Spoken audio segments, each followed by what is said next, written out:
10:30 in New York. Here is the breaking news now on the Iranian nuclear deal. President Obama now has the votes he needs to guarantee passage. The 34th senator just signing on. Presidential candidate, Florida Senator Marco Rubio with me now. He's on the campaign trail. And Senator, welcome back here to America's Newsroom. Now that they've got the votes, the Iran deal looks like it's a done deal. Your reaction?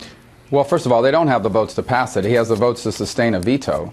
And irrespective of where this ends up, I'm confident that the majority of the House and Senate are going to vote to reject this deal. But here's a broader point.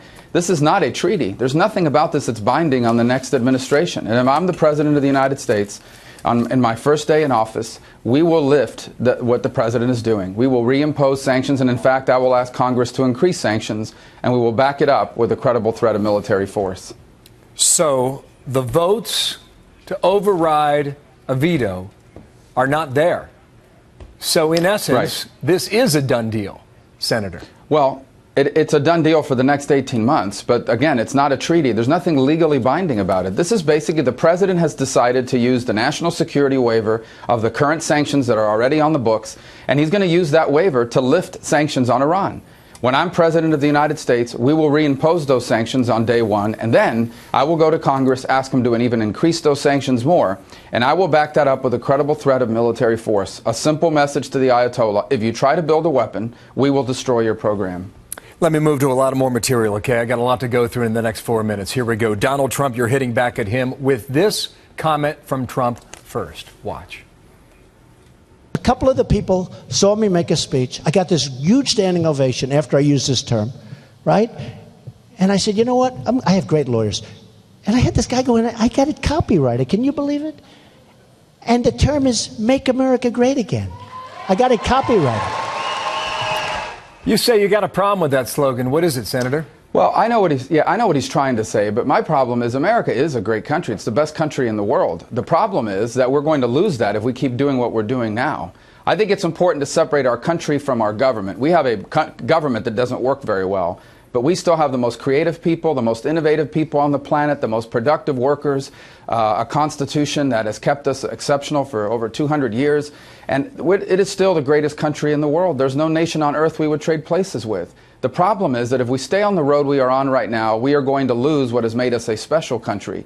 And my bigger problem is America can be even greater. Our future can be better than our history. That's the chance before us, but we're not going to achieve it if we keep doing what our government is doing now. Does this mean you're ready to engage with Donald Trump?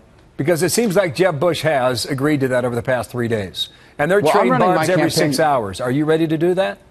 No, I'm ready to talk about who I am and why I'm running and what I will do for America's future. And that's true for, there's a lot of people running for president. It's a very crowded field. As I've joked, 1 out of 5 Republicans are running for president right now. But the bottom line is I'm going to continue to talk about that. And part of my core message is that while America is a great country, the greatest in all of history, we have a chance to make it greater than it's ever been.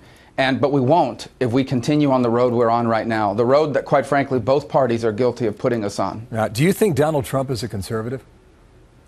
Well, that's why we're going to have these debates. And look, we always welcome people who want to join the Republican Party, who change their minds away from big government and other ideas. And we're looking to convert more people. We're looking to attract more people. So if, in fact, he's changed his positions on these issues and wants to join the conservative movement, we welcome that. We spend a lot of time out there trying to convince people that limited government and free enterprise is the right approach for our country. So we welcome anyone who's had a change of heart. I get it, but do you think he's had a change of heart? I guess the question's pretty simple. Is he or is he not? Well, I hope so. My answer is I hope so. And again, that's why we're going to have a series of debates and a long campaign, and voters are going to make that decision. But again, we want to convince more people to change their minds about higher taxes, about bigger government, and explain to them that what we stand for, limited government, free enterprise, and individual liberty, is better for them and better for our future. Just a simple question here. Has Donald Trump made some of these Republicans better candidates? Do you think that? I don't know. The campaign is still young, as I said. Some of the key tests are still await in the months to come. People are now putting their kids back in school. Just after Labor Day, all these vacations will be over. And I believe more and more Americans will begin to tune in. And it is at that stage in this process that we're really going to begin to see who the candidates are and what they stand for. And a lot of the big decisions are coming up. A couple more topics quickly. Hillary Clinton's apparently sent at least 6 classified emails. What is the status, do you believe, today about where that story is and what it does to her candidacy, Senator? Well, it shows she's reckless and irresponsible. It shows she has lied which is a major problem. And by the way, people get fired. They get fired and sometimes even criminally charged for some of the things that allegedly she's done. But I said this from the first day this was revealed. When people talked about the server, I said the biggest problem here is if she was trafficking in sensitive and or classified information because she exposed it to foreign intelligence agencies. It shows someone who simply cannot be trusted with the highest office in the land. Last topic here. You're in 5th place. You seem to be holding right around 5th place for some time. I know you want to move up, but we're seeing the polling right now right there in the middle of the pack. Part of the reason you're in Oklahoma City today is because you're talking about energy. The message we will hear from you, it may move the meter right now on some of the graphics we're looking at in 5th place. But your message about energy in America would do what under a Rubio administration? Well, first of all, it would create millions, hundreds of thousands, if not a million, over a million jobs in the energy sector. It would make America a cheaper place to live, and it would make America a more cost-effective place to do business, especially manufacturing. We have been blessed with an abundance of oil and especially natural gas.